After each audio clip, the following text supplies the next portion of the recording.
I'd like to start by giving everybody a form of prayer. May God's peace and blessings be upon every single one of you. And welcome to tonight's discussion. And I think it's a very important topic. It's an important topic between believers, atheists, skeptics, and those in between. The discussion tonight will examine whether the belief in evolution disproves the existence of a creator, and how Darwin's theory of evolution is utilized, understood, and conveyed in contemporary society. The structure is going to be very simple. We're going to have approximately 20 minutes each from each of the speakers. Then there'll be a discussion between the speakers, followed by a question and answer session. Everyone is mature. Everyone is polite, everyone is tolerant, everyone is compassionate, everyone is a decent human being. We've all evolved to become, get the joke? No? All right.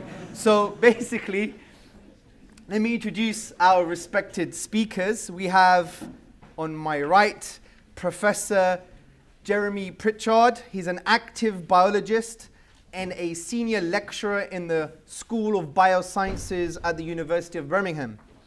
His research career started in Wales, and currently he focuses on aphids in Birmingham with stops in the USA, New Zealand, and Europe.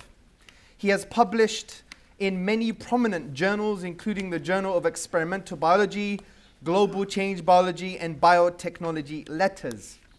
His expertise is in how plants grow and are affected by changes in environment, the stress, including insect pests. His expertise is also in evolution and creationism, and he teaches in teaching and learning strategies at the school and university. He's a card-carrying Darwinist. I don't know what that means, maybe we'll find out today. And is involved in teaching evolution at all levels, from primary school to University of the Third Age. Please give him a warm welcome.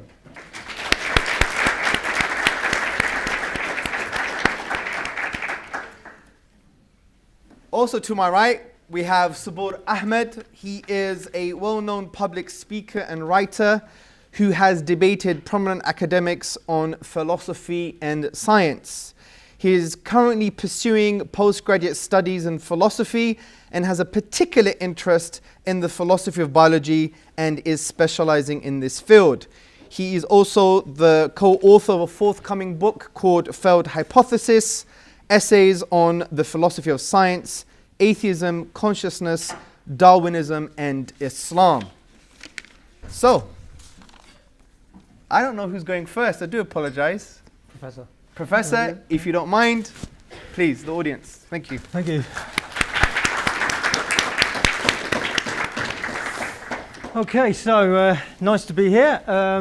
Nice to talk to you about this. The question wasn't quite as specific as you just heard there. It was, as opposed to me, was does evolution undermine God?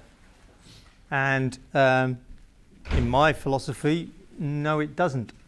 So, you know, we can all go home. Now, I have beliefs and not beliefs, and I have a view of the world. But I thought what would be useful is to briefly, if we're talking about the relationship between religion and science, I thought it would be useful to briefly give an overview of how I see science as coming to where it is now from, say, the ancient Greeks. Okay, because I think unpicking and understanding where we are now and how we look back helps us understand the type of question that you're posing tonight. So Darwin's great insight, from my view, is that he provides us with the so-called tree of life. He provides us with a coherent view of how organisms are related, how they've changed through time, and importantly, and people often overlook this, how all organisms are equal at the ends of the branches of these trees, of this tree. Before Darwin, people tended to think about organising the world, the living world, and then the inanimate world as a hierarchy. with some things higher than others and better than others. Darwin's theory, Darwin's ideas that we largely accept today, are a mechanism of biological change. Over the history of how we came to the position that we accept largely today, the history of this is not the history of how the mechanism developed, the ideas that Darwin had, but whether change had happened at all, biologically or even in the geological world.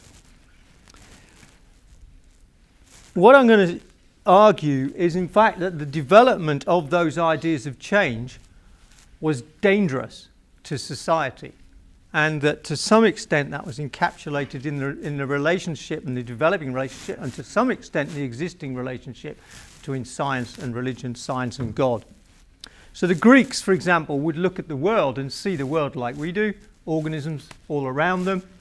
They would see stones, beetles, worms, people, maybe even the gods.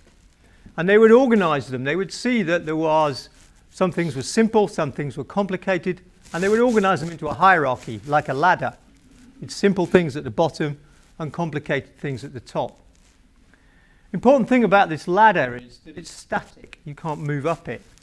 Okay, so it's not like an escalator at New Street Station, although they're often static these days, as you may well know if you take the train through New Street. However, the important thing about this is this connected the living world. It was what we refer to as the Greeks referred to as the great chain of being. And it gives us an organisation. It means that things are not random, but it gives us some things that we carry through today, often in error. For example, that complex things are better, which isn't necessarily true. And it gives us this idea of progress, that we should strive to move upwards, even though this ladder does not move. So there's some concepts there that are subsequently picked up, particularly in Western medieval society.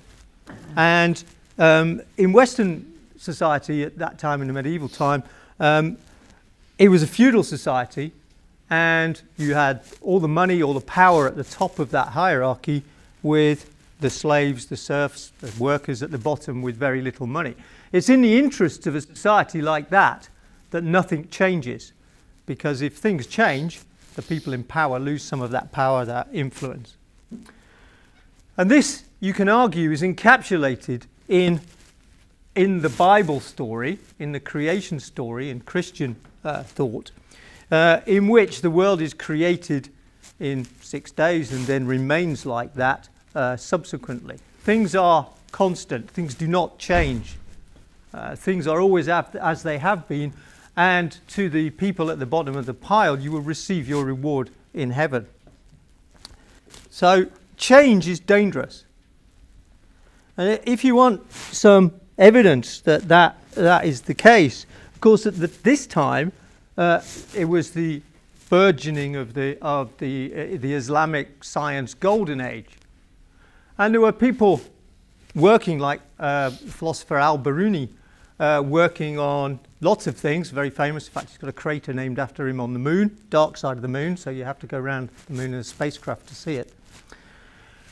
But he was thinking about lots of things, including simple things, what we might recognize as simple, that rivers erode valleys and carry the silt down the mountain and deposit it in a delta at the bottom.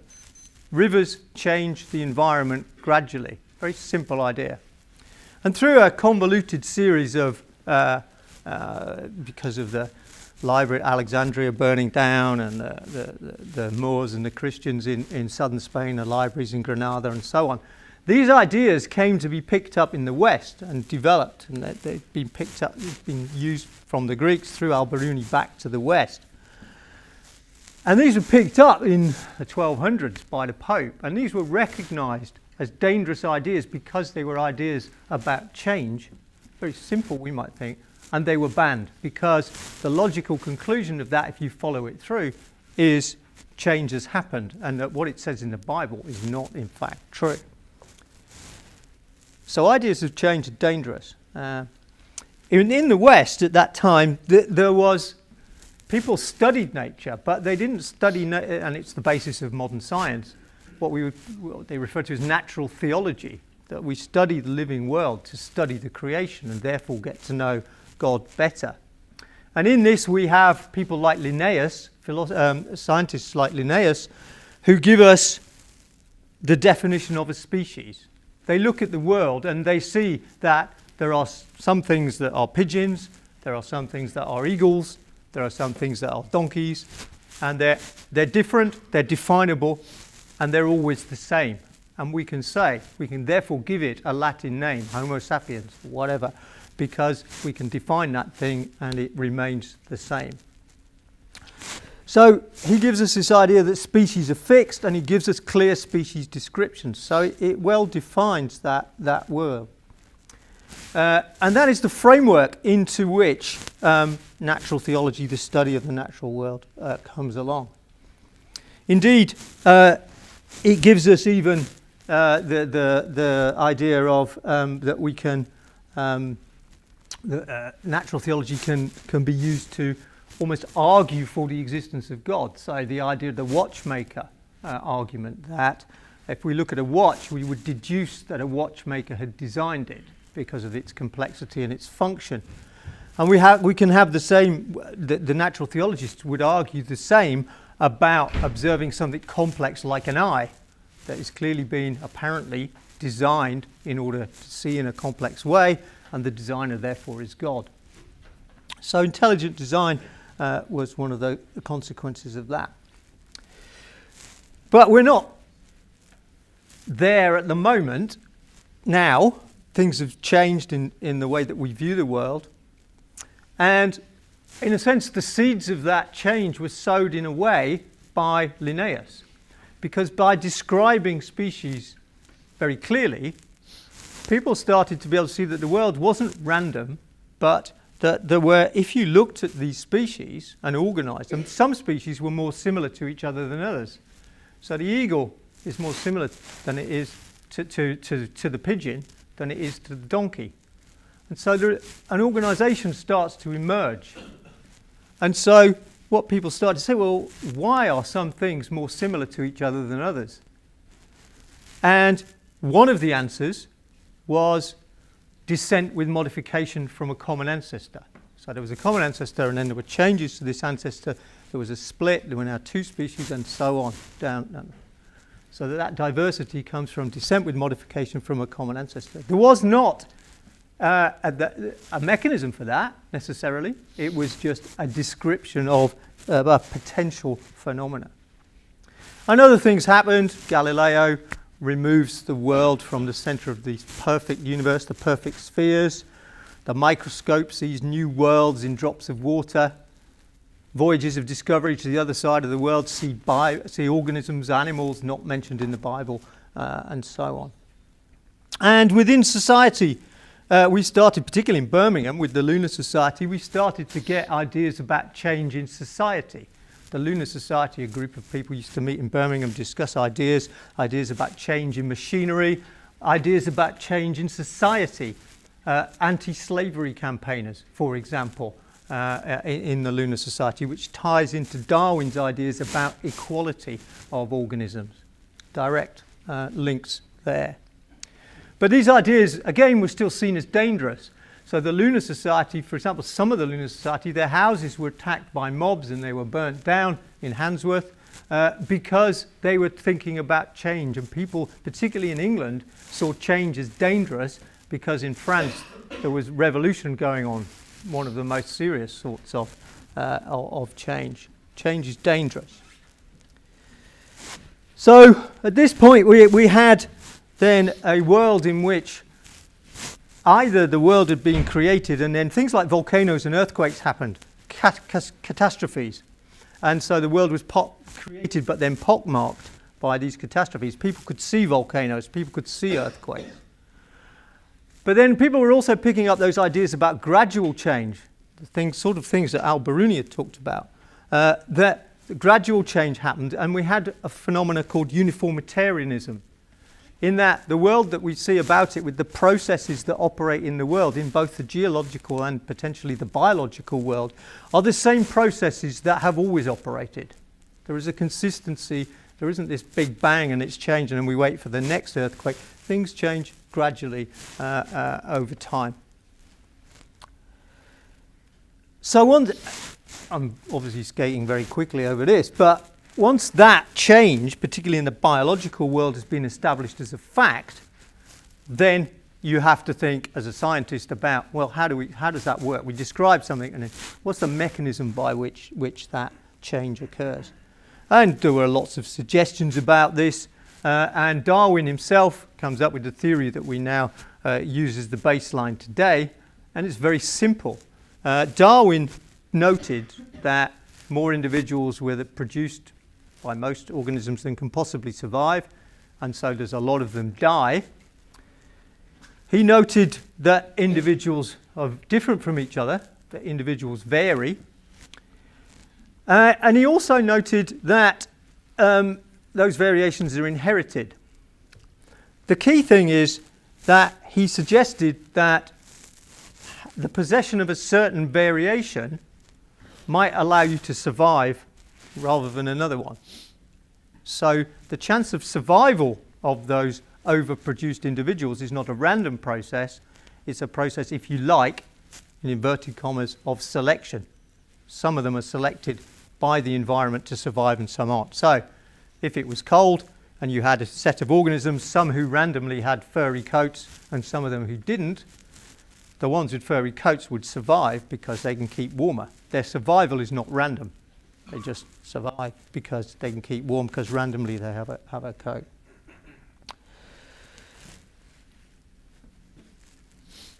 So at the time Darwin was writing, the Victorians viewed the world as if you like, one view of it as a pastoral idyll. It was a beautiful place. Nature was lovely. We had lambs gambling in the field, trees, we had grass and waterfalls, birds singing. Beautiful place to be. A lot of the reaction to these mechanistic ideas about biological change come from a reaction against that. How can beauty be created by death and destruction? And so this is why you may be familiar with the phrase, but if not the poem, but the phrase "nature red in tooth and claw" by Tennyson.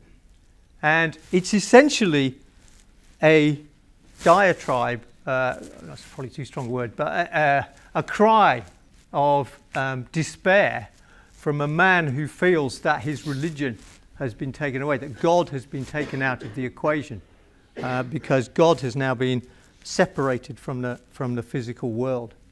And it's interesting, actually, and I didn't realise this until quite late, because I thought Tennyson's poem and this cry, which reflected this debate that was going on in society at the time, I thought it was post-Darwin's publication. But Darwin published in 1859, but that poem by Tennyson was published in 1842. So it wasn't just Darwin who came up with this. These ideas had been developing and were current in people's thoughts for a while. So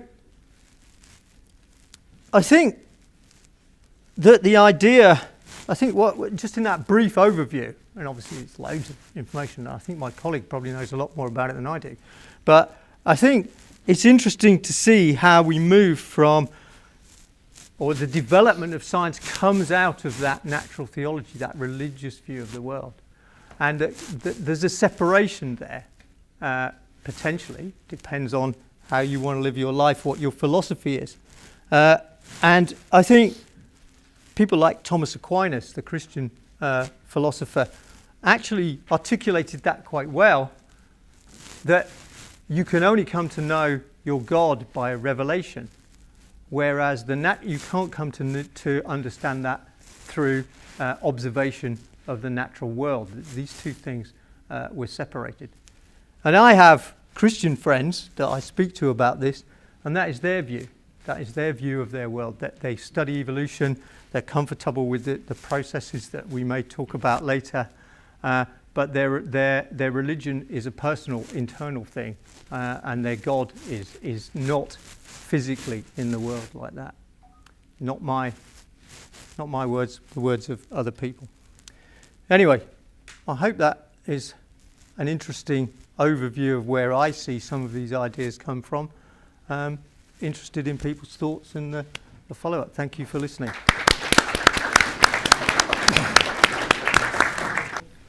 I'm going to start as Muslims do. Assalamu alaikum, peace be upon you. First, I'd like to thank Professor Jeremy Prichard for taking part of this dialogue. And also, the Prophet Mohammed, peace be upon him, said, whoever doesn't thank the people does not thank God. So, alongside him, the Birmingham ISOC and also Beacons of Sanctity, and all of you tonight for attending. So we start in the name of God, the Lord of mercy, the giver of mercy. So I'm going to pretty much, of course, I'm going to agree with Professor Jeremy Prichard here that Darwinian evolution does not undermine God, but maybe for different reasons which we can discuss.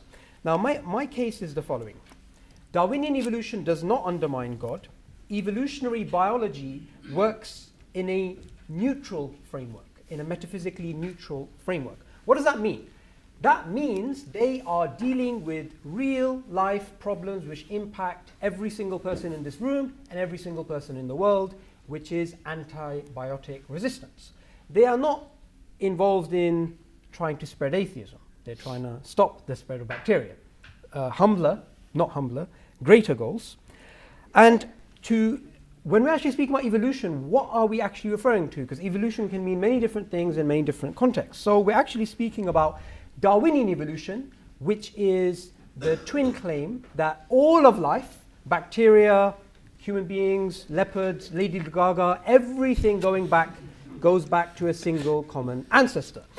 Alongside that, how did this change happen? How did we get from bacteria to elephants? How do we have a link between philosophers and primates? It's actually through the mechanism of natural selection. Now, I'm just going to be frank about my position. I believe Darwinian evolution to be a valid scientific model, theory, and paradigm. I do not believe intelligent design or creation science or anything like that is a valid scientific theory. Now, that's what this debate is. What this debate is actually about is about the PR problem that is associated with Darwinian evolution. Now, the problem is there is a difference between the public understanding, which some of us have, and the academic understanding. Now, the public understanding, this looks like a pretty much atheistic theory. For example, in the very popular book, Sapiens, written by the atheist biologist Yuval Noah Harari, this is what he says. There are no gods in the universe, no nations, no money, no human rights, no laws, and no justice outside the common imagination of human beings. Now, that is a statement written in a science book by a scientist, but clearly that's not a scientific statement. Or take the late evolutionary biologist and atheist philosopher Julian Huxley, not to be confused with T.H. Huxley, but he was his grandson. This is what he wrote in his book, Religion Without Revelation. This was published in 1927, a long time ago. But this particular statement, I believe, is very important for reasons which we might mention later on. It will soon be impossible for an intelligent, educated man or woman to believe in a God as it is now to believe that the earth is flat. So again, we have an evolutionary biologist writing for the public, and the statement obviously is not a scientific statement. And take the most popular atheist manual, if you like, or book that we have in the world, the God Delusion. The central argument of the God Delusion is based upon Darwinian evolution. And Richard Dawkins, he's a great writer, and one of his most, I think it's his best work, The Blind Watchmaker, which is actually what made him famous, he actually has this statement. Darwin made it possible to be an intellectually satisfied atheist. Now again, this is a book about science written by a scientist from Oxford, but it is not exactly a scientific statement. And why this is important is because this is the view that I'm going to be challenging today. I do not think this is a view which is even shared by Darwin. because Darwin was never an intellectually satisfied atheist. In fact, Darwin said, "It seems to me absurd to doubt that a man may be an ardent theist and an evolutionist." Now, Darwin had a very complex sort of relationship with God. And we need to take into account the words of John Headley from Oxford University, a professor of science and religion there.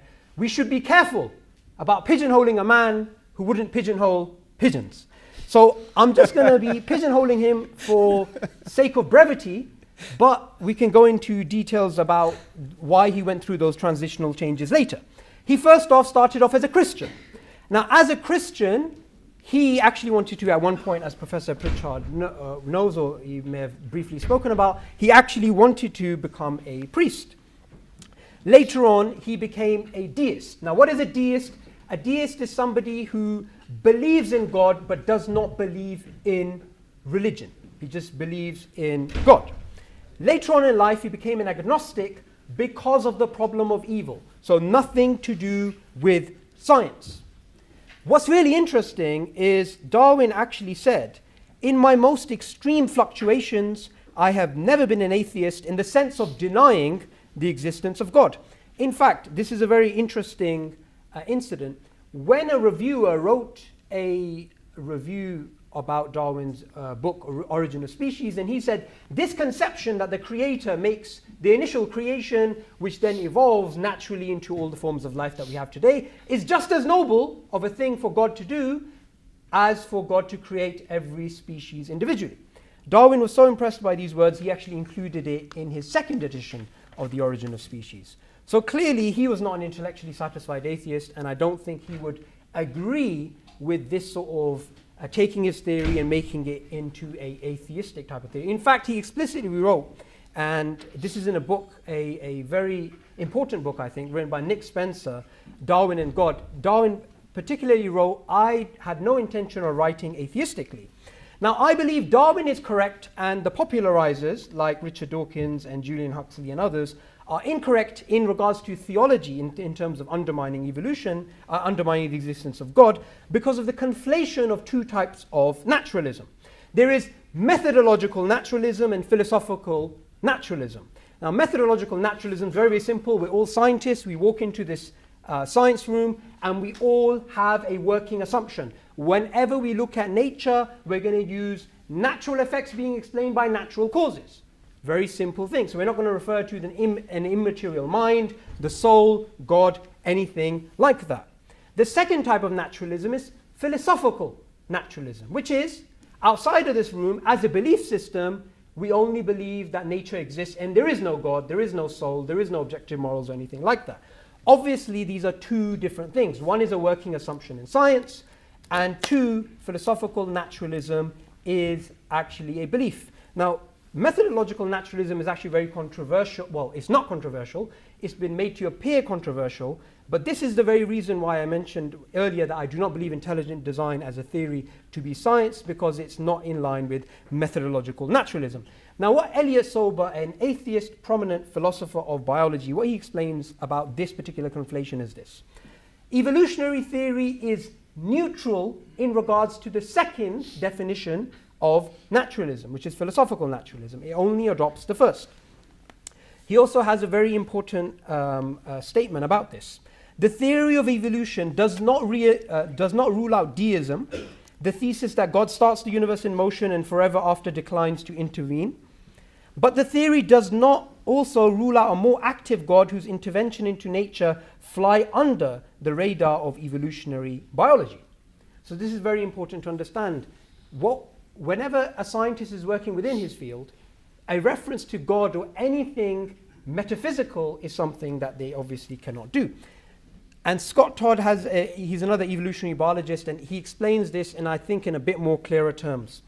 Even if all the data points to an intelligent designer, such a hypothesis is excluded from science because it is not naturalistic. So that's methodological naturalism. Of course, the scientist as an individual is free to embrace a reality that transcends naturalism. So just to give you a brief example, Darwin was against slavery. He actually hated slavery. He considered it one of the great evils. Now, obviously, that is not something which is based on science. That is his philosophy. That is a view that he holds that's nothing to do with methodological naturalism. Because from a methodological naturalism point of view, evolution has made us be moral purely as a collective fiction to help us survive. Now, obviously, you can have moral views outside of holding methodological naturalistic views. Now, the idea that evolution undermines God, that's obviously been cleared. But what I want to do in my last couple of minutes is focus upon, I think, a more important question, which is, does evolution undermine the Abrahamic God? Because obviously, as we mentioned earlier, it doesn't undermine the deistic concept of God. It doesn't undermine the theistic concept of God. But does it undermine the Abrahamic conception of God? And the answer is very simple. Yes and no. It's yes if somebody has a misunderstanding about what science can achieve. And if somebody thinks that science gives us absolute results which do not change. No, if they have an academic understanding of science, if they actually understand the philosophy of science, which is that science gives us working models about the world, which are then replaced by other models, and science has a working assumption of methodological naturalism, and it also has many other multiple assumptions in the theories that it actually proposes. This is explained well in Philosophy of Science, a New Introduction by Oxford University. This is all mainstream stuff by the philosopher Gillian Barker and Philip Kitcher. Science is revisable, hence to talk of scientific proof is dangerous, because the term fosters the idea of conclusions that are graven in stone. So whether you, I'm going to use some complicated language, I can explain a bit later, whether you hold a view of scientific realism or what's known as scientific anti-realism, both camps, and this is a pretty much consensus in the philosophy of science, that science doesn't give you absolute results which are written in stone. Theories can be revised, theories can be changed, and if you look at the history of science, if we look at chemistry, physics, and biology, we have this constant evolution, we have this constant change, like the professor was highlighting. This is even highlighted by the Oxford professor Richard Dawkins in his book, A Devil's Chaplain. We must acknowledge the possibility that new facts may come to light which will force our successors of the 21st century to abandon Darwinism or modify it beyond recognition. Now, it's the first time I mentioned the word Darwinism, so we need to separate out some things. Evolution simply means biological change over time, and Darwin proposed the idea of universal common ancestry along with natural selection being the main driving force. But as the professor pointed out, the idea of common ancestry or universal common ancestry was known before Darwin. In fact, Professor Monier Williams from Oxford University, a professor of Sanskrit at the time of Darwin, he actually said the ancient Hindus were Darwinists 3,000 years before Darwin. So the idea of universal common ancestry goes back obviously before, but Darwin proposed the actual mechanism, which is sometimes referred to as Darwinism, sometimes referred to as neo-Darwinism. So we should not neglect the philosophy of biology and the philosophy of science when we are trying to understand these issues. So Darwinian evolution does not undermine theism, deism, or even the Abrahamic God. You can be somebody who believes, and I actually know of Muslims who are working within the field of evolutionary biology. They're working with the Quranic paradigm, which is that if you save a life, you save the lives of all. When evolutionary biologists are working across the world, they're trying to save lives. They're not involved in these sort of theological disputes. So you can say, yes, common ancestry in some aspects in terms of the tree of life, not all obviously, but in some aspects may conflict with my personal belief, but I can accept it as a valid scientific model and contribute to this field. Now, Darwinian evolution, according to a mainstream understanding of the philosophy of biology, is a framework which is based on a probabilistic framework which has assumptions, and they are valid disputes at a conceptual and a scientific level. Now, philosopher of biology, Elliot Sober, he explains this in his book Evidence and Evolution, published by Cambridge University, again a mainstream textbook on this issue, the philosophy of biology, and he explains the tree of life is based on a probabilistic framework. So like the professor was mentioning earlier, things which look similar, There's the assumption that they have a common ancestor, which is known as homology, but that assumption of homology is something which has which has not a rival, but there's a complexity in there. There is a challenge in there, which is homoplasy, that we have similarities at a biochemical level, at a genetic level, at an anatomical level, at a linguistic level, even at a psychological level, which are not due to common ancestry. So what he says in regards to this is, both of the following thoughts are therefore naive. Humans and chimps must share a common ancestor because they're so similar, and humans and mushrooms must have arisen independently because they are so different. There is no must within a probabilistic framework. Now, not to take his words out of context, he does believe in human-chimp ancestry, and he does believe it to be true in the literal sense. What he's saying here is, from a scientific point of view, from a philosophy or biology point of view, what science can lead you to is it's based on a probabilistic framework. There are also assumptions within the theory. It is based upon the assumption of gradualism, and also that natural selection is the main mechanism, but obviously there are other things at play, like genetic drift, and that mutations are random. There was a conference in 2016 in November with the Royal Society members, where they came together, the oldest and the most prestigious society in the world. And the central question that they were discussing was Darwin right in terms of natural selection? Now, some of the biologists were saying, yes, he is. Some of them were saying no. Right now, as it stands, I would say the vast majority of biologists across the world believe Darwinian evolution is the correct mechanism. The reason why I'm highlighting these changes and these differences is to show that that's just the way that science actually works. And till today, we still have biologists like Masatoshi Nai and like Eva Jablanka who are trying to put forth mechanisms which they believe are alternative to Darwin, such as neo-mutationism and neo-Lamarckism. Now, I am not endorsing any of them. I am only highlighting that they exist. This is to show that that's the way that science actually works. Now, the view that somebody can actually hold, as I mentioned earlier, is the view that you can accept Darwinian evolution to be a working model theory paradigm. You can accept that this particular theory is based on a probabilistic framework which has assumptions, and there's disputes at a conceptual and a scientific level. But you can accept it as the best thing that we have currently in science, but not to be absolutely true. So you don't have to accept it theologically. Now, the late atheist philosopher of science, David Stove, he was an atheist, an eminent philosopher. In his book, Darwinian Fairy Tales, he was a critic of Darwinian evolution, but he mentioned something which I think we can agree with, whether we agree with Darwin or we don't. Darwin's explanation of evolution, even though it is still the best one available, is not true. So what's he basically saying here? Like I mentioned previously, there's two particular ideas here. There's universal common ancestry, which is pre-Darwinian, but Darwin also endorsed it, and there's the Darwinian mechanism. So he's referring to the Darwinian mechanism. He thinks it's the best one available, but it is not true in the absolute sense. So just to summarize, evolution does not undermine God. This is based on a conflation of two types of naturalism, methodological and philosophical naturalism. Evolution does not undermine a deistic concept of God, a theistic concept of God, and nor does it undermine an Abrahamic concept of God. This is based on the misunderstanding that science gives absolute truth. Science is based upon what is known as the problem, is based upon induction, where you take a set of observations and you make a general conclusion.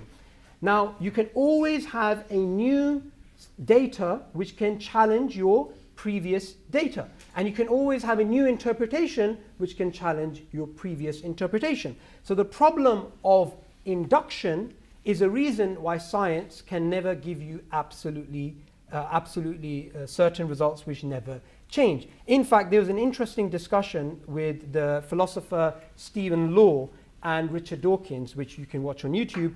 And a questioner asked Richard Dawkins, how can we be certain in science when it's based upon induction? And he said, well, science works. The problem with that is induction. So you can't use induction to prove induction. That's circular reasoning. David Hume, who highlighted the problem of induction, still took science as a working model. We still have the problem of induction in science today, But it doesn't mean we throw out the baby with the bathwater. We go where the science leads us, but we don't have to accept the results are absolutely certain. Now, what I'd like to end upon is a statement of Darwin from, like I mentioned earlier, the book by Nick Spencer, Darwin and God. Now, Darwin had a very complex relationship with God, and he had some very interesting philosophical ideas about free will and predestination and so on and so forth. But there's one aspect which I really wanted to highlight, because when I read this in that book, I just thought, okay, I can resonate with Darwin here, because this is a type of awe when a person looks into nature. As God says in the Quran, in the creation of the heavens and the earth and the alternation of night and day, there are signs for those with intelligence. So when someone looks into nature, it should be something which brings them closer to God. So Darwin said a statement which I really felt close to. I cannot persuade myself that electricity acts, that the tree grows, that man aspires to the loftiest conceptions, all from blind brute force. Everything good I have said is from God. Every mistake is my own. Thank you very much for listening. Okay, ladies and gentlemen, brothers and sisters and friends, I learned a lot. I've been writing notes. I learned a lot from Professor. Learned a lot from Brother Saboor. Thank you for that. So now is the time for us to have a brief discussion. I'm going to slightly move my chair rather, backwards. And if you could just slightly turn here, Professor.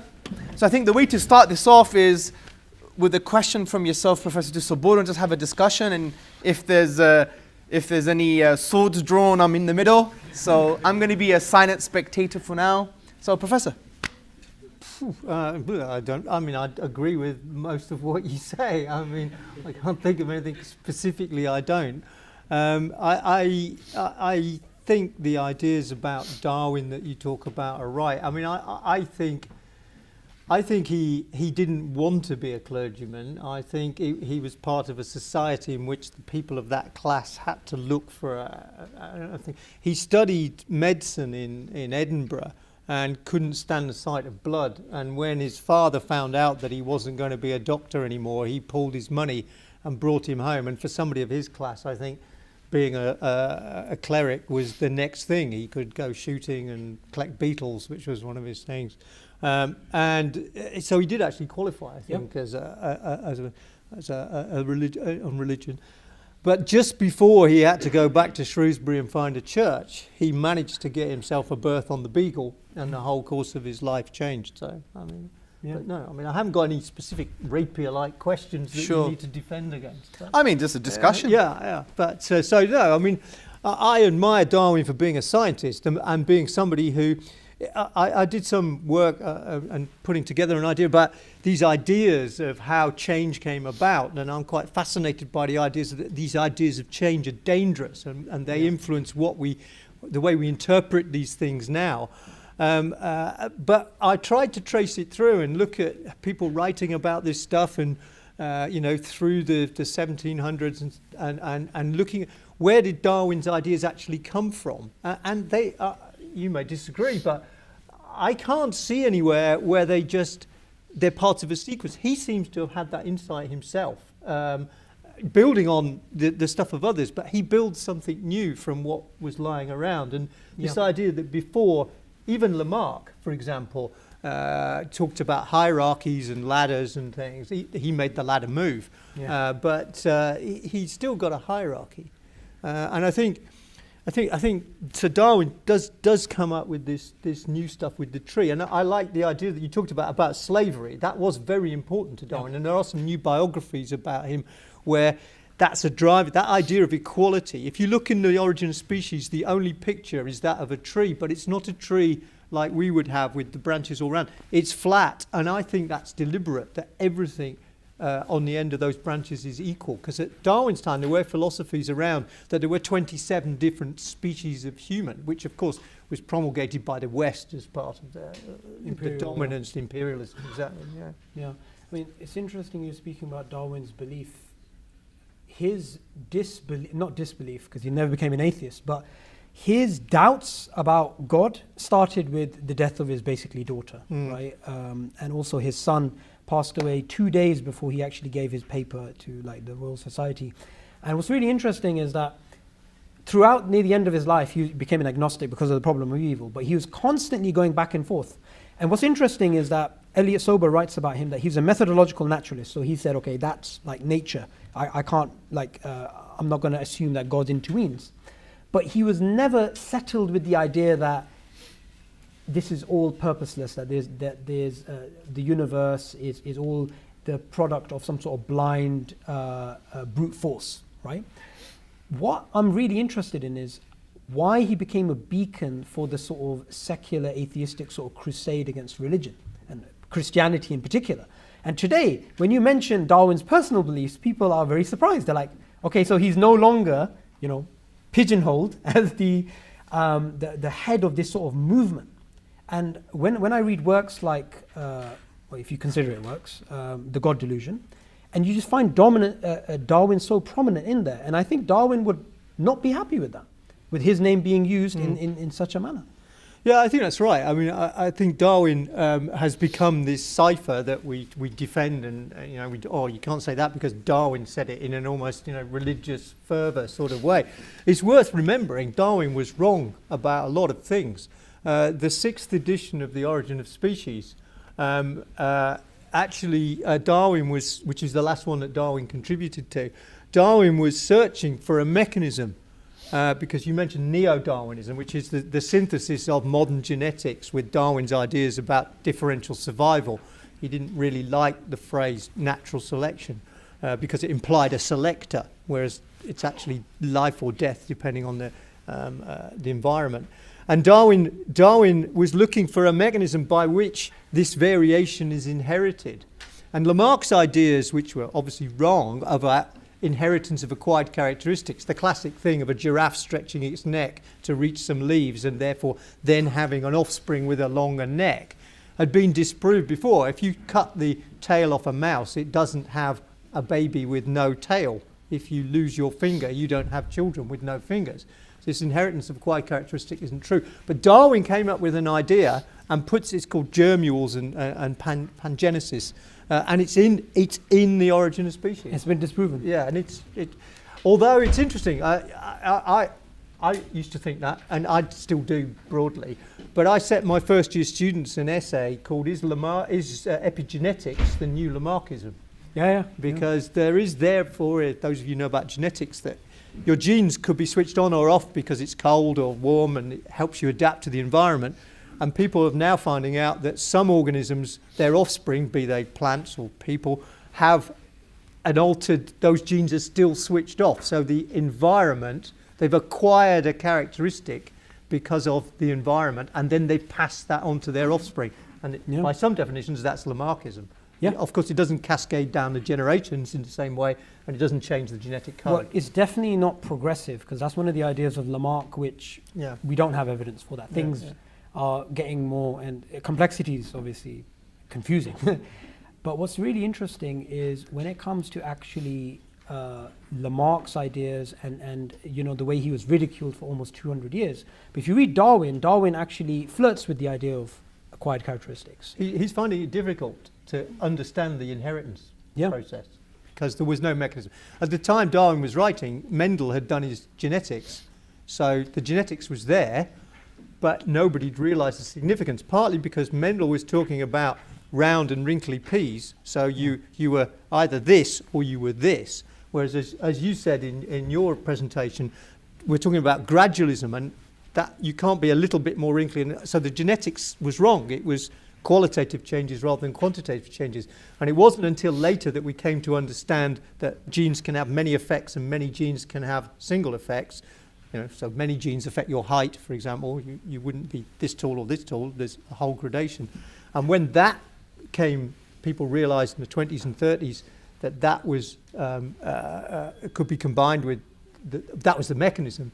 Then we get the neo-Darwinism that is, as you say, the paradigm today. Yeah.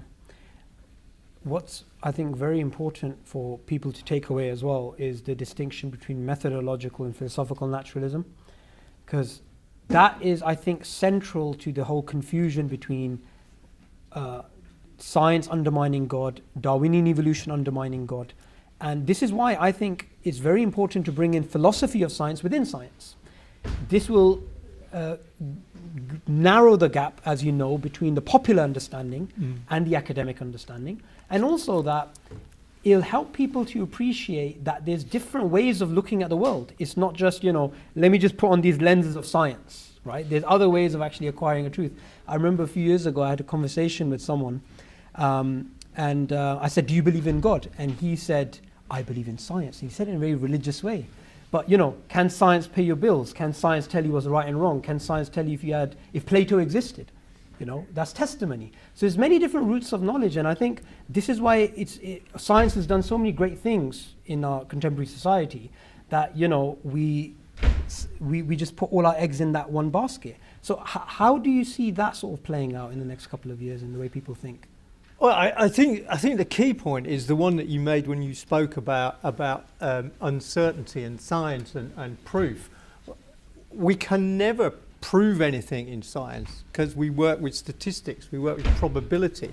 So, and that's why scientists don't come over very well on the radio when they're against a politician. And say, well, if I eat this food, will it give me cancer? And somebody might say, yes, it does, because it happened to my child. And the scientist will say, well, and the interviewer will say, well, does it cause cancer? Well, it might do, and it might be 1 in 100 chance. So you can't say it doesn't, and I think that understanding of science as a way of dealing with uncertainty and trying to, in a way, science is a way of understanding how uncertain we are in something that we observe, and that's how we organise the world. I think the interesting, and we haven't really touched on some of these ideas, but I mean, you mentioned a bit about morality, for example. So as an evolutionist, I would want to be able to what we call reverse engineer any characteristic. Okay, so you would say, and I don't like using the word why in an evolutionary context. I try and persuade people that evolutionists should be saying, how does something improve the fitness of an organism? What is the selective advantage of that? Not why does a bird have wings, right? But we use it as shorthand. Why is a philosophical question. Yeah. But why does a bird have wings? He says, having explained himself. A bird has wings because if it has wings, it can fly away and not be eaten, and the genes for having wings will be maintained in the population. That's a reverse engineering idea that sets up a hypothesis. But we can also set up, we can reverse engineer anything. It doesn't mean that thing has a function. So you could say, what's the point of a chin? Right, well, see that is, but what is the function of a chin? Well, it might have no function. You could think of a function. You could probably ask you all, and you could come up with different ideas. It sets up but a chin may be just the result of development and the way our teeth are and how our jaw has to be. So not everything, as you said, has to have an evolutionary explanation. I mean, we also have, Stephen Jay Gould wrote about this extensively. We have these so-called maladaptations, that we have this evolutionary byproducts, and the chin may be a byproduct of this or whatever the actual hypothesis is. But this is why it gets very dangerous when someone takes scientific ideas and then tries to understand morality through them. Like the philosopher Michael Roos, he says about morality that this is an illusion created by the genes. Now, this is actually quite dangerous territory, because imagine telling a 15-year-old, in the inner city Birmingham, that your morality is the illusion of your genes. I mean, that is not going to go down too well. Yeah. So we should be careful about what science, to take its conclusions and then use that as a sort of acid to burn away theological ideas. Because there's many different ways of looking at the world. Yeah. And I think it's very, very important to separate those out. And one thing that we should try and do as educators, as people who want to narrow the gap between the public and the academic understanding, is get people to start reading, because we just listen all the time. You hear someone say, I mean, how many times have you heard, this is the gene for X? but you'll never find a credible scientific journal saying, okay, that is the gene for, bad behavior. So we need to educate ourselves in that, and we need to understand that for us to actually, just to benefit from science is not enough. If we really do want to be grateful to science, then we should understand how it works, and also the philosophy side of it, and what the philosophers actually say about what it is based upon, what it can achieve and what it can't actually achieve. Yeah. I think that's right. I mean, I think it's an interesting discussion to have about morality and free will, as you touched on, because our brains give us a much more nuanced view of the world, and we have a view of the future. We have a view of the self of ourselves.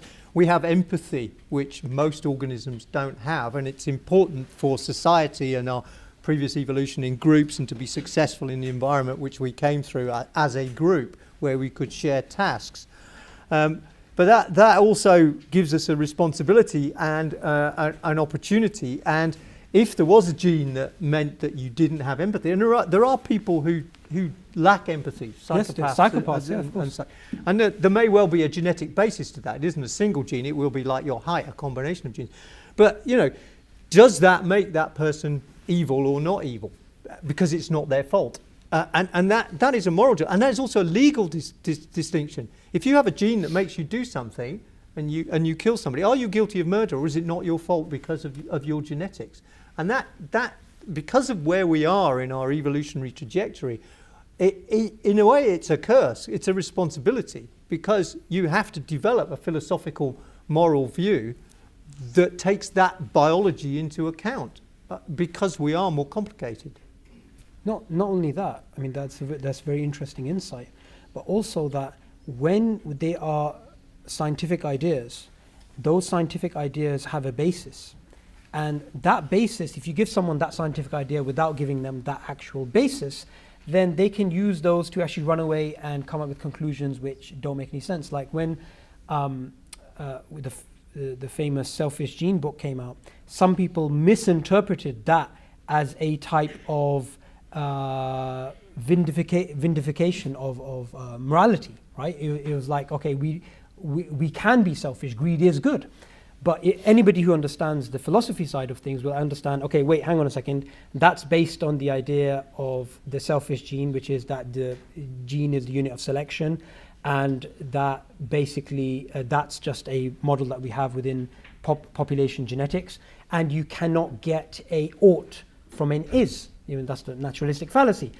People don't get that. People don't get what is based upon, what the framework is, what you can't do and what you can do. You just get we even have this joke in the office sometimes when someone's doing something very selfish, we say, oh, it's the selfish gene, right? And that's why it's very, very important. It's very, very important to have these sort of discussions where people from a background of science and philosophy can come together and say, okay, let's try and mitigate the difference between the public and the academic understanding. I mean, the idea of altruism is something that was a big problem in the development of evolutionary theory, because, as you say, that you get your genes through to the next generation is the objective of evolution, if I can give it a face. But we see altruistic behaviour where an organism might sacrifice itself or spend energy that it could have spent on itself helping somebody else to reproduce, right? So, I mean, a bird might, it's been observed that if birds are bringing up fledglings in a nest, that another bird might help them. Why would that bird help them when it could go away and have its own nest and get its own genes through to the next generation? So it looks like altruistic, non-selfish behaviour. But of course, the reason is that bird is related to the other birds, and while it might not be in a position to have a nest itself, maybe it was too late, didn't get enough food or a nesting site, by helping its parents have more success with its own eggs, it's getting more of its own genes through to the next generation, even if they're not in the bird itself. And I think that's something of the selfish gene. Just about the selfish gene, though, you say the gene's the unit of selection. One of the things that Dawkins gets wrong there is the gene isn't the obvious selection, because the consequences of all the genes working together to make a body, that's what the environment sees with a woolly coat or not a woolly coat, and that's what lives or dies, not the individual gene. Yeah, and this is also very important because the selfish gene idea was W.G. Hamilton. He popularized it, and it's been dominating evolutionary biology for decades. And when E.O. Wilson's book came out, The Social Conquest of Earth, and he challenged that with his alternative group selection, there was a big online spat, which I'm sure you're aware of, with the Richard Dawkins and Elliot Wilson. So they're having this sort of dispute. And I'm only sort of interested in the sort of philosophy side of things here. So we're having a shift, according to some, in evolutionary biology about the unit of selection. Is it selfish, or is it, is it the gene, or is it group? Now what's interesting is that when they were going back and forth, so Richard Dawkins obviously is very upset. You have the selfish gene idea, and he's got the social conquest of the earth, group selection idea. When they're going back and forth online, this is when a philosopher can watch, okay, what's going on? So there's two scientists having this sort of debate, and the interesting thing about the debate was it was about not accepting a paradigm change, because that's sometimes hard for scientists to do when they're stuck within a paradigm. They're looking at the world throughout that paradigm. Now, E.O. Wilson got very upset because of Richard Dawkins challenging him on that particular issue, and Richard Dawkins says, you shouldn't read his book, and E.O. Wilson replied back saying, well, if science worked in this particular way, where, it was all about votes, right? Because, Dawkins got all these people saying, these are the people who actually support me. He said, we would still be burning things, believing in phlogiston, and using geocentric maps. So sometimes scientists and credible scientists can get involved in discussions because they get stuck within a paradigm. And Thomas Kuhn wrote a very important book about the scientific structure of revolutions, is that sometimes scientists can get involved in what's known as normal science. So they're getting involved in this process, and they're looking at the world through a paradigm, and then when a new paradigm comes, like say Darwinian evolution as a mechanism is being challenged by neo-Lamarckian evolution, or Masatoshi Nai's neo-mutationism, or evolution by by genetic engineering, by I've forgotten his name. So any of those paradigms, it's actually, according to Thomas Kuhn, a almost impossible religious experience, right?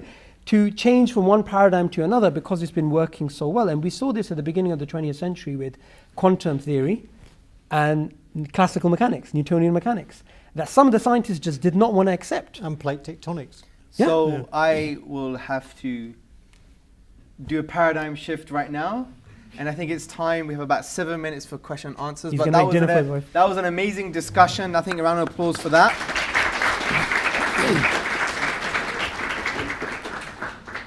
So we're going to take it from the floor. We're going to start with questions for Professor, and then we'll move on to questions for Saboor. Or if you have questions that apply to both, they could both answer as well. So, first question. Yes, the gentleman at the back with the hand. You, yes. If science doesn't undermine God, then why do people like Dawkins continue to promote it? Okay, good. For the sake of the audience who didn't hear that, if science doesn't undermine God, why do people like me, and you refer to Dawkins and others, why do they continue to basically push this narrative? So, Professor. You'd have to ask Dawkins. I think he's put himself in a very radical position. Yeah. I'll come clean, right? I'm an atheist, right? And I had an experience when I was very young in school being told by the priest, you have to believe this or you'll go to hell. And I used to lie awake at night forcing myself to believe, and I couldn't. And it wasn't until I was 15 that I resolved on this, I don't have to do this. So for me, it doesn't worry me. For Dawkins, I don't know, maybe he's got some issue, I don't know. But, he doesn't, I like him a lot, and I don't know the man, but I like what he writes, and I think it's provocative and it stimulates debate, and that's helpful. But I think the position, and we were talking about it earlier, I think the position that you can know everything for certain is not my experience of science. It's about dealing with uncertainty. And you could push everything back and to naturalistic processes all the way to the Big Bang if you wanted to. You could make those arguments. But what's before that? I don't know. And I think they're natural processes that we don't understand and may never understand. It could be God, but I don't think it is, but it could be. So I think you can't know that.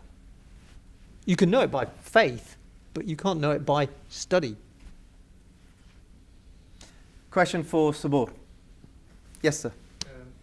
So you said that evolution does not undermine God, but how would you reconcile human evolution with the creation of Adam?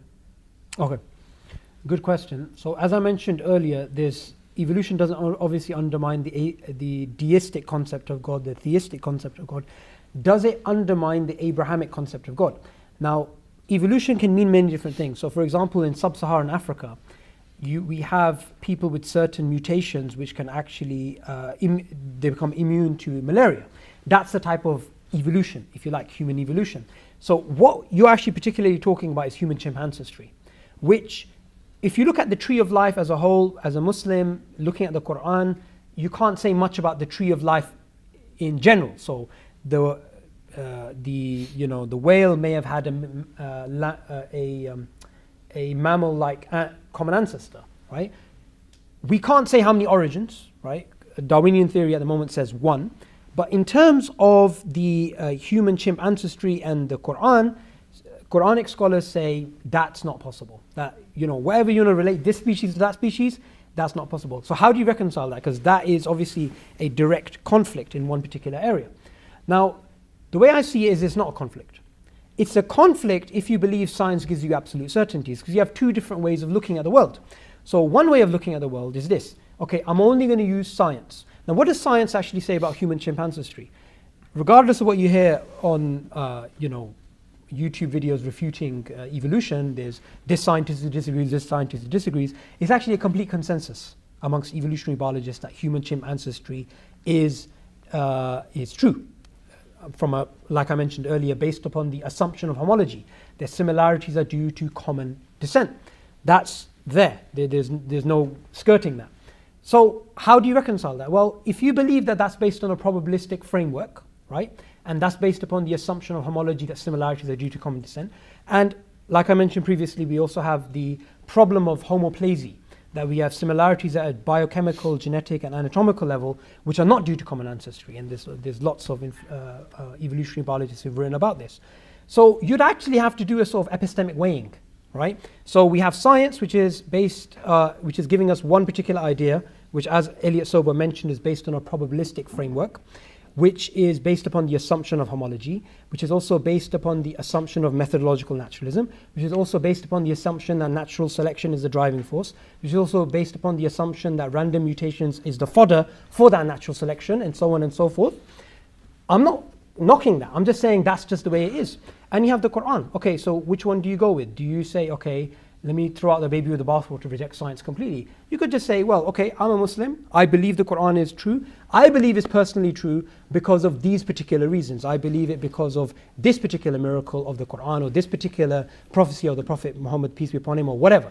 So you have that sort of thing there, and you have this. So you can say, you know what? I'm just going to accept it as a working model. I'm going to accept this as a valid scientific theory, model, paradigm. I'm going to work within that field and contribute to that field, and I'm going to do what God wants us to do, which is to save lives. What's very important is not to do what actually happened in, I'm not going to mention the name of the university in London, where there was an evolutionary, a class on human evolution, and the Muslim students walked out because they said this conflicts with our faith. Now, how are you going to live in the world if there's something in science which conflicts with your worldview, and you decide, right, because this scientific idea conflicts with my personal worldview, I'm just going to walk out. You're obviously not going to get very far. So the simple thing is, accept it as a working paradigm, accept it as valid science. You don't need to get rid of your theological beliefs, and also understand that human chimp ancestry, to be honest, in terms of science, is a very small discrepancy in terms of the Quran and science. There's a much bigger discrepancy which existed in the 50s. In the 50s, the vast majority of physicists, in fact all of them, believed in the static state model. They believed the universe is eternal, it always existed and always will exist. Even Einstein, Niels Bohr, all these great guys, right? Now the static state model says the universe has no beginning. And they obviously had scientific predictive model, they have predictions which came true, and so on and so forth. Now that contradicts the Quran, which says the universe has a beginning. Now what would you do if you're a scientist in the 50s? Reject the science, refuse to do physics? No, you'd carry on. You'd say, okay, let's see where this goes. Later on, the Big Bang came, and that's more in line with the Quran. 50 years from now, the Big Bang may be replaced by the static state model. So what do? You simply do an epistemic weighing. You don't throw out the baby with the bathwater. What we shouldn't do, and I believe, and I'm going to be very frank about this, I don't believe Muslims should be supporting intelligent design. I see a lot of them do. I don't believe we should be supporting creation science or any of those things. And I don't believe that those discussions which happen, like Dover in America and so on and so forth, where they've made the universities and the schools into a battleground of religion versus science, and they've even taken this at a level where even the vice president of in America, Mike Pence, you can watch a video of him actually trying to get rid of Darwinian evolution and replace it with creation science. Just Google it. This is a few years ago. We don't want Muslims to get involved in those sort of discussions. We just want them to get involved in science, do science, try to save lives, do what you can, and understand that something which, is made up in terms of, okay, this is what we believe that happened billions of years ago, millions of years ago, 67 million years ago, there was a split between human beings and chimpanzees or whatever. How is that going to stop you on a day-to-day level to not get involved in things like antibiotic resistance, which if we don't solve, will actually take us back to a new dark ages?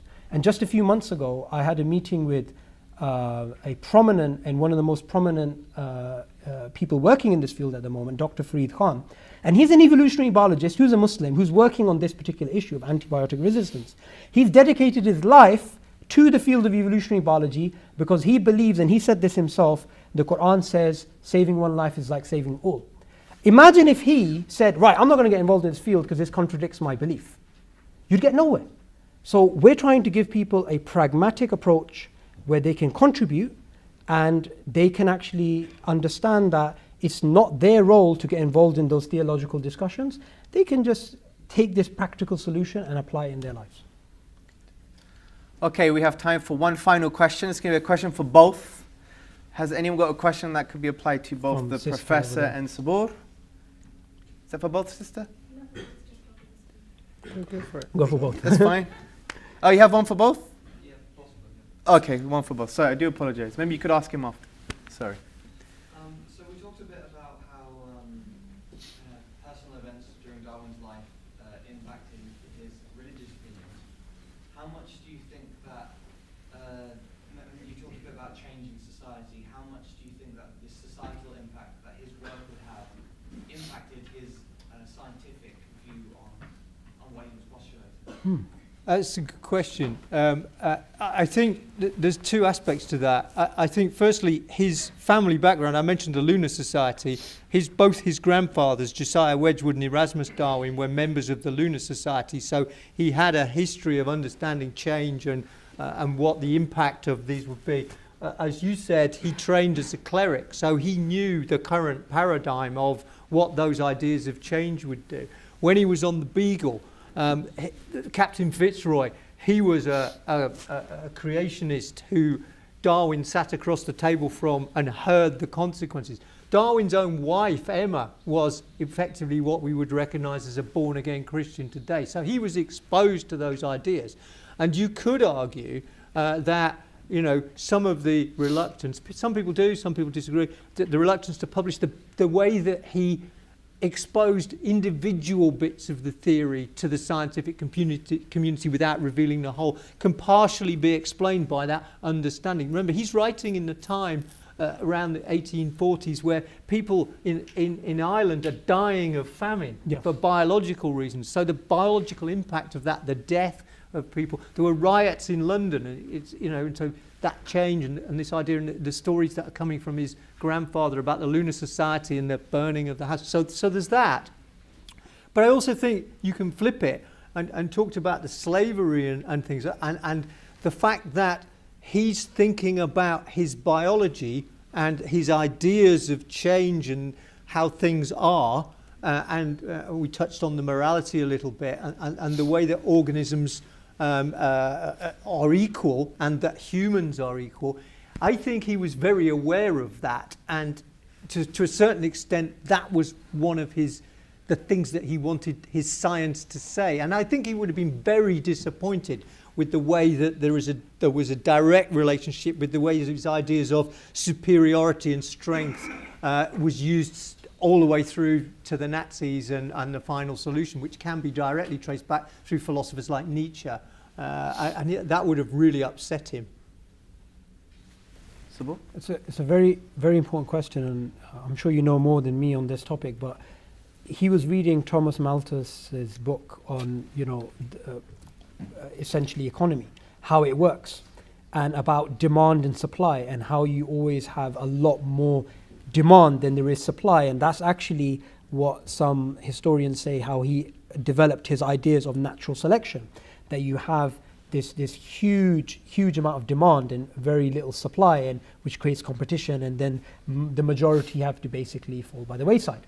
So he was impacted by those ideas, and interestingly, he was also impacted by the general idea within society, which was that they were moving away from this type of they were moving towards this sort of belief about the world, about progress, right? That things get progressively better. And like Professor Jeremy Prichard explained he explained today, but also he's got a really important TED talk on this, where he explains about how everything is on the same level from a Darwinian point of view, that you don't have this is better than that. Interestingly enough, there's some academics who've interpreted that he had some of the old remnants of the ideas of the great chain of being. He still believed in these sort of ideas of progress. And today, Darwinian neo-Darwinism would totally reject the whole idea of progress. So he was definitely a product of his own times. But what I want to focus on more, just to summarize, is on his theology. His theology, if you actually look at some of the, and there isn't really much work on this, but if you look at the letters that he wrote personally to people like Asa Gray and others, he actually said, my theology is muddled, because he wasn't happy with the idea there is nothing, like total philosophical naturalism. He wasn't happy with that. But then at the same time, he just couldn't understand why there was so much suffering. And he'd gone through personal suffering in terms of his own illness, and in terms of the death of his daughter, Emma Wedgwood, Emma Darwin. And that was his wife, wasn't it? Yeah, but his daughter was called Darwin. Yeah. Darwin. So she's buried in Malvern, if you want to go and visit the grave. So that really hit him. In fact, that you could, because it's quite hard to reverse engineer what basically happened. But the problem of evil was a big problem for him, and I'd just like to just highlight there that the problem of evil, I think, is something that we should look into the views of Darwin and also consider as Muslims, that the Quran gives us an answer about the problem of evil in chapter 18, about God being the wise. It's not just about God being all powerful and all loving. And in fact, Darwin just keeps bringing up this issue again and again. He just keeps saying, I just do not understand how God can be all loving when this particular suffering is taking place. Now, interestingly enough, he was reading a lot about philosophy. He was actually reading about what's the name of that philosopher? Kant. He was reading about Kant and reading about others and reading about free will and predestination. And so, he was a product of his times, definitely. And I believe that if he was here today, then on the minimum, he'd want to, I believe, read the Quran, simply because he wasn't afraid of reading other people's worldviews in order to sort of get a more broader picture. And which is actually one of the things which you can say about Darwin, was that he was a compiler and a synthesizer, because he took his ideas from people like Charles Lyell, which was about plate tectonics, essentially, how old the earth is. He took ideas from theories about economics. That's how he got a bit of natural selection. He took certain ideas about language, and he applied that to evolution, and he made a comparison between the evolution of language and the evolution of species. So he was a synthesizer, and I believe that we should all in that way be open to read the works of other people, so we can actually gain more knowledge. That's a really good note to end. I think it was an amazing discussion. These are the type of discussions that we all should be having, especially on campus. And I'd like to thank Professor Prichard and Saboor Ahmed for being very polite and courteous. And it was an amazing discussion. I've learned a lot. Thank you very much for your time. We're slightly over time. I do apologize, but I think they both deserve another round of applause.